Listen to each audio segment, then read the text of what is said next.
you know, I thought the other day, Adrian, you haven't photographed the city in a long time. And I was like, yeah, that's true. So that's what I'm going to do today. Not only that, but I'm also going to give you a couple of pointers on how to get beautiful, beautiful images with your city.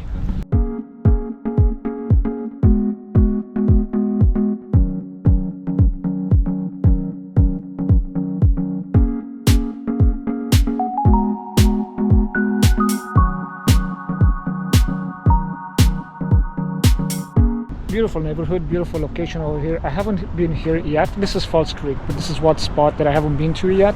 So today I'm going to focus my attention on this area, photographing the skyline on the other side of the water, so it should be fun. I'm waiting for the light to die down a little bit more because the skyline just like this is not going to look good, so we have to wait for the lights to come on.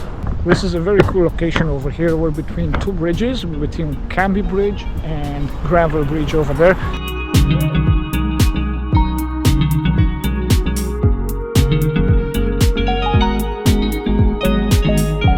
So the first thing you need to shoot beautiful city images, beautiful city photographs or skyline photographs is a beautiful subject.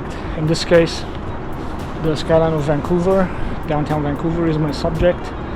Now I'm lucky to live in one of the most beautiful cities in the world, so this makes my job very easy. But if you want to start off on the right foot, you need a very beautiful subject. This doesn't matter if you shoot cities, landscapes, or anything else for that matter.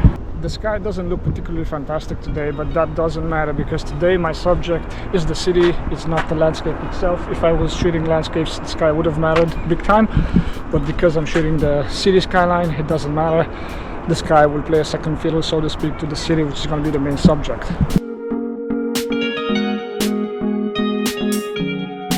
Fair size marina over here could serve as an interesting foreground for the city over there. We'll see, we'll see. Another tip for getting beautiful skyline photographs is to shoot at dusk or blue hour. And that's because blue hour has the perfect amount of light to balance the lights of the city. So that means it's not too bright like now. It's not even sunset yet. I'm before sunset. So it's not too bright, but it's not too dark, then you don't distinguish any detail on the buildings, around the windows. When you shoot the city at night, like literally darkness, you probably know that you can only see the lights in the windows and everything else is dark around those lights. It doesn't look good. You cannot distinguish any details. That's why blue hour or dusk gives you the perfect amount of light to balance out the lights of the city. So you have the beautiful blue sky above, hence the blue hour, and you have the city lights beneath that sky. So it's going to look good.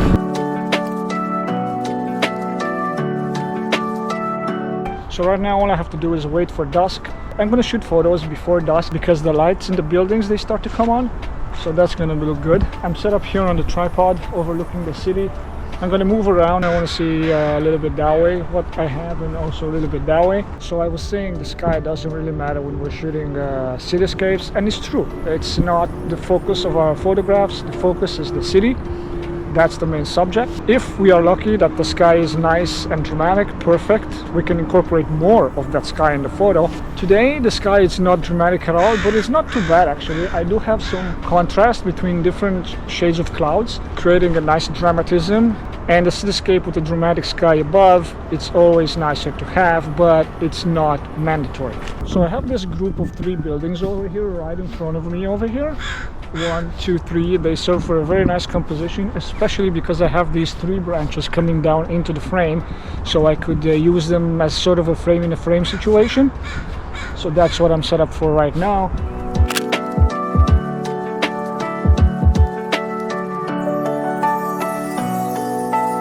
Speaking of frame in a frame, you see these 2 trees over here? 1, 2. They're gonna serve for a very nice frame, especially because I have this green bush on the bottom over here, and I can frame the city, that part of the city behind, through these trees with the bush on the bottom. It's gonna look nice. So let me set up for that.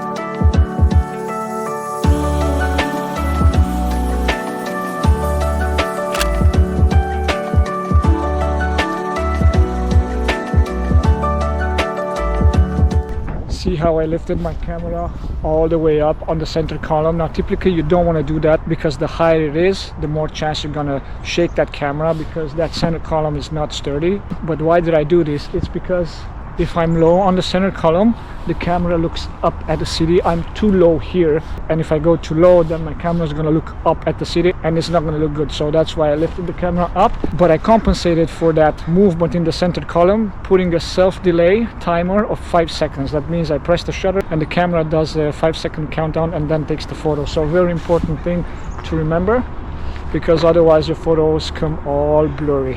Which brings me to another point, and the third tip for today: focus on sharpness.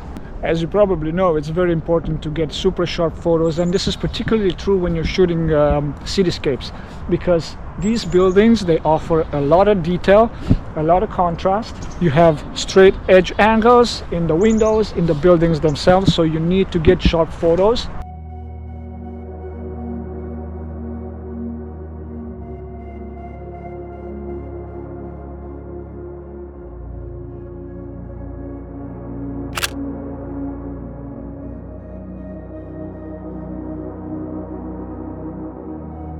Now you have a few ways to get sharp photos. Obviously, one of them is putting your camera on a tripod. That creates a sturdy balance for the camera. Another way to get sharp photos is to put a self timer when you press the shutter button, so that way all the jerks and the movements are eliminated before the camera takes the photo. Another tip to getting sharp photos is to shoot at the sweet spot of your lens. So that means you're going to shoot probably at around f8, f9, because that's the sweet spot. Every lens has the sweet spot, and the sweet spot means nothing else but the sharpest point of that lens. So typically that's going to be the mid-range of your lens, f9, f8, f10, something like that.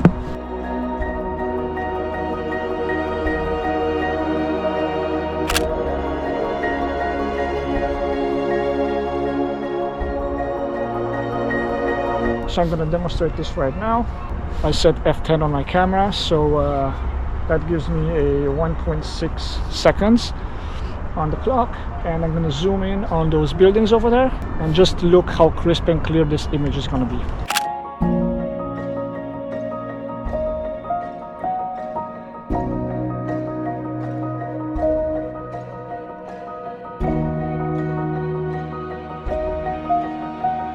Not blue hour yet, but we're getting there slowly.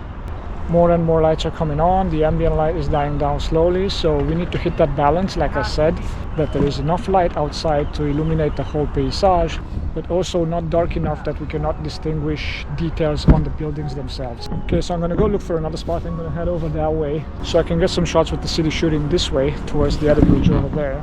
I have a very interesting vantage point from here, from where I can see the bush down below and also the city in the background. And on the left of my frame I placed this tree over here with the branches.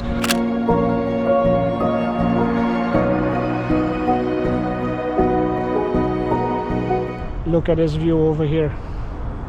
That's why I said it's important to photograph beautiful subjects. Look at those lights. So what I want to do next is zoom out completely.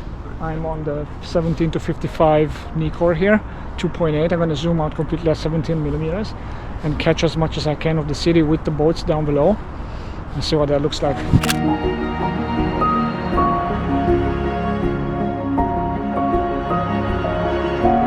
Okay, another tip for shooting beautiful skyline, cityscape skylines, is to use what I'm using right now, and that is a long exposure. Because long exposures, especially with the waterfront, it smooths out the water, it smooths out the clouds in the sky, especially if they're moving, and it gives you that minimalist, fine art looking photograph, and that's what captures attention, right? So put the camera on a tripod, slow down that shutter. It doesn't have to be super slow. I'm at about 4 seconds right now. Also depends on the light, of course, and I can play with my shutter speed, and I can play also with my f-stop, and get yourself a really nice slow shutter speed photograph. That's going to look much better.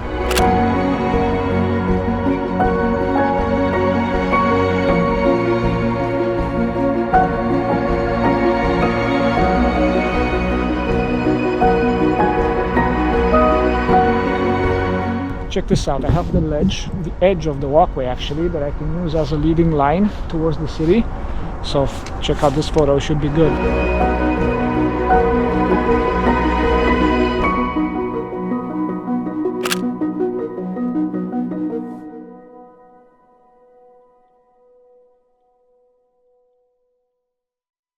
So this is proper blue hour. You see how nicely balanced it is, the ambient light with the city lights? That's what we're looking for.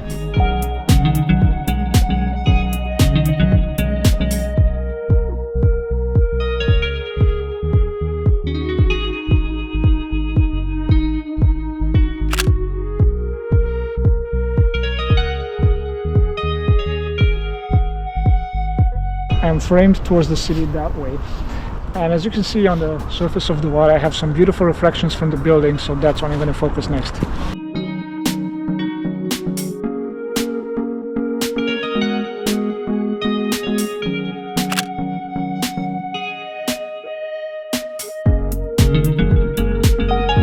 Okay, so we're pretty much at the end of blue hour over here. Any darker than this and the photos are not going to turn out good.